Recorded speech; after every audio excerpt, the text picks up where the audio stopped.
Let's get into it. Don't believe none of this news. Let's just get to it.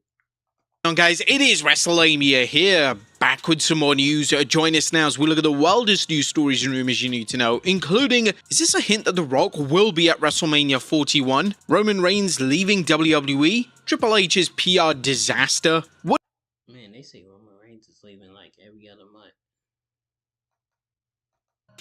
Our first story looks at whether this means that The Rock will be at WrestleMania 41. On top of today's news is a question whether The Rock will appear at WrestleMania as part of the main event between John Cena and WWE Undisputed Champion Cody Rhodes. Now, although The Rock's presence at Mania seemed like a given following John Cena's heel turn at Elimination Chamber, fans haven't seen or heard any mention of the final boss. But now WWE may be hinting that it's happening via X, as The Rock has an official X emoji. Yeah, okay, we get it. It doesn't sound like the biggest thing in the world, but it does raise a question why he's even included at all. He doesn't even have a match on the card. He's not even advertised. If you hate constantly being swarmed by ads, you need to download Pi. Pi is a free extension that blocks ads on your favorite advertised to appear. So why have they done it? Well, in this week's Observer newsletter, The Rock has made it known that he wouldn't be wrestling at WrestleMania 41. However, Johnson and Rep Brad Slater in August, if not earlier, had told WWE that he wasn't doing the planned match with Rhodes due to schedule conflicts. But those in WWE were always under the impression he could change his mind. The Rock's story also discussed how many matches The Rock has left in his WWE contract, noting, Cody Rhodes recently said that Johnson has 2 more wrestling matches on his deal with the company. So do you think The Rock will be appearing at WrestleMania 41? Next up, Roman Reigns leaving WWE? Roman Reigns is a man on a mission, whether it's entertaining fans as his tribal chief character or looking for life after wrestling. Well, Vanity Fair recently interviewed Reigns, with Reigns revealing he's already planning his exit from the grappling game. Reigns told Vanity Fair when his contract expires. After I finish the contract that I'm in, we'll probably got another year or 2 max. Then it's time to take on a less physical form of entertainment. Now, the article stated that Anoa'i's current deal with WWE expires after WrestleMania next year, and he admits that he's closer to an end than the beginning. While it's no secret that Roman Reigns has eyed Hollywood, he revealed he's had offers and that he has a game plan for when he sets his sights on acting. Anoa'i receives a lot of scripts, but his WWE responsibilities have precluded him from taking many roles. When the time comes for him to fully pursue acting, Anoa'i plans on being selective. I almost want to model it after Tarantino. We're not just doing anything and everything. I want to really plot out. I want this one. I want that one, Anoa'i says. And do you think Roman will give up wrestling for good when his contract ends, or will he make just occasional appearances, much like John Cena does nowadays? Another interesting takeaway from the Vanity Fair article is a comment from Triple H concerning Roman Reigns' value to WWE, calling Roman the biggest needle mover on the ticket sales side. Hunter noted that the tribal chief is also a big merch mover. Roman's abilities to draw and sell merch makes it likely that WWE will move heaven and earth to keep him around in some capacity before his contract ends.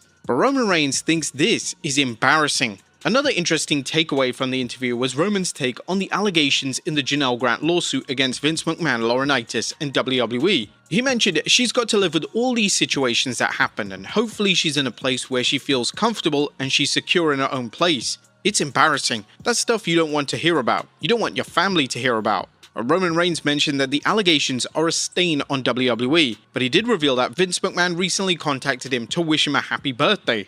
But Roman Reigns also revealed why he supports US President Donald Trump. Now, Reigns also mentioned in the interview that he has a strong support for US President Donald Trump, mentioning one person was giving us information, one person was answering questions, so it wasn't that hard. I support our president. Trump is one of those guys where he's got a vast history and a huge background. He's been in entertainment, he's been in big business, politics. At this point, I'm supporting a bright future for our country, positive and competent leadership. For us to be what we're supposed to be a world leader and carry that respect and do what a world power like us should be doing. Next up, Triple H's PR disaster. Now, was a recent wave of criticism towards WWE's lukewarm booking of WrestleMania really getting under Triple H's skin? Now, we recently reported on the game's comments on the Flagrant podcast that the internet criticism doesn't reflect reality. The internet's not real life, right? And the bitching and the complaining that is on there is not real life. Like you can read the internet and it'll sound like this thing is dead. But now WWE's chief content officer is blasting people who watch wrestling to review it, telling Peter Rosenberg, "This will sound offensive. Every critic that is out there, I wish I could tell people f*** off for being a critic. Be a fan. Go watch this and be a fan. If I tell you go to the movies and watch this movie I saw, it's really good, and you just go to the movie as a fan, you watch it and you have one opinion. But if I tell you, hey, go see this movie, but can you give me a one-page detail what you liked, what you didn't like, if it worked for you or didn't work for you, you watch it totally differently. You watch the product totally differently. Now, Triple H's bad-mouthing of so-called critics comes at a time when fans are beginning to call out his personal shortcomings when it comes to his booking, including his failure to utilize a ridiculous-sized roster, storylines that move at a glacial pace, an inconsistently booked women's division, a failure to push the undercard, a small number of matches on PLEs, and one of the least interesting WrestleMania bills in recent memory. The cerebral assassin benefited from taking over WWE creative after Vince McMahon, whose stock with the WWE fans was at an all-time low. Critics can be harsh, but it's baffling why Triple H is apparently letting them get to him, especially as he airs his grievances during WWE's biggest show of the year. Triple H didn't reserve his fury for pro wrestling critics, as he also targeted old-school pro wrestlers who do podcasts and bemoaned today's lack of protecting kayfabe. That's the challenge. I believe we can tell them these things, but it always makes me laugh in this current day and age when old-timers do podcasts when they're giving out everything away from their generation and then complain about how terrible it is that the younger generation doesn't kayfabe today. But he wasn't finished there. He said, so let me get this straight. You're on a podcast telling everybody all the non-kayfabe stuff, and then you're mad there's no kayfabe anymore? Genius. Some fans have already taken to social media to question whether Triple H's comments are him being ignorant about what some wrestlers turned podcasters actually say on their shows, or if he's just being disingenuous. People defending the old school podcasters have noted that these former wrestlers are discussing the past, whereas today's WWE breaks the fourth wall, such as when WWE built a storyline out of whether John Cena could succeed as a heel, an obvious admission of wrestling's work nature that killed a suspension of disbelief. Triple H has also blurred the lines of kayfabe and reality by mentioning actual wrestling terms on shows, such as the Raw Netflix debut. Critics compared this to an actor commenting on a movie in an interview, as opposed to an actor pausing during a movie to tell the audience it's all make-believe. One user on X mentioned, Triple H fundamentally sucks at being a businessman, because why on earth are you doing all this negative lip work before what's supposed to be your company's biggest event of the year? Ex-user Humble Wrestling also chimed in saying, I don't think people giving their time and money to your product, analyzing shows and critically engaging with it is a very crazy concept. Would you guys? Nah. F these content creators. Yeah, y'all suck. Y'all are embarrassing. Make a point. Next up, what has really happened to Omos? Why hasn't Omos appeared on WWE television following his highly praised run in Pro Wrestling Noah? According to Fightful Selection Ross Sapp, it's another example of creative not having any plans for him. Omos has been healthy and patiently waiting to be used in WWE. Creative sources confirmed to Fightful Select he's been spending time at the PC. Do you think WWE have dropped the ball with Omos? Let us know in the comments down below.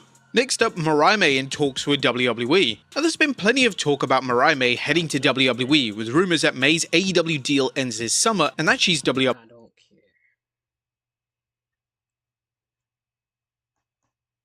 care.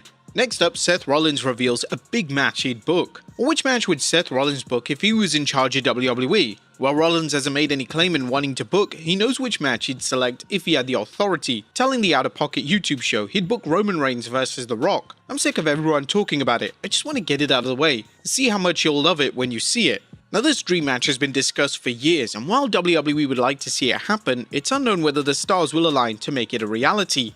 Next up, Seth Rollins wants an MMA match with CM Punk. Could the WWE Universe see the ultimate crossover with the UFC, with two of its top superstars battling it out for real in the Octagon? During his appearance on the show, Seth Rollins says that he's ready to settle things for real with in-ring rival CM Punk. Sure, yeah, I would. I mean, I'm not gonna just bust into his locker room backstage and start lighting him up, but like, if Dana White wanted to book CM Punk versus Seth Rollins, first, I guess, a non-UFC fighter fight on one of his cards, I'd put on the gloves and give it a go. A Seth's subtle reminder of Punk's alleged backstage dust-up with the Young Bucks after 2022's All-In was another example of Rollins referencing real-world situations involving Punk, someone he claims to despise in and out of the ring. But as for the fight, Seth suggested, it might be the only one I do, but yeah, I would. You put me in there with like any of the other guys in my weight class, oh, I'm out. Dana, you want to make some money? Book it, brother. Just give us a few months. Give me a few months. Give me a training camp, but I feel like I could handle myself. While Rollins vs Punk in the Octagon would likely be big business, it's doubtful TKO Group Holdings wants to risk one or both of its premier talents getting interested, or their status as pro wrestlers tainting the legitimacy of UFC. What do you guys think? Should Punk and Rollins fight in the Octagon? And finally, did Dynamite break TV records? And last but not least, did AEW Dynamite's 16th April episode break the record for the longest running wrestling show on the Turner networks? Well, not too far back, AEW announcer Tony Schiavone, who also called the action for WCW during its lengthy run on TBS and TNT, proclaimed AEW Dynamite Spring Breakthrough in Boston will be the episode where Dynamite becomes the longest running weekly wrestling show on the Turner networks.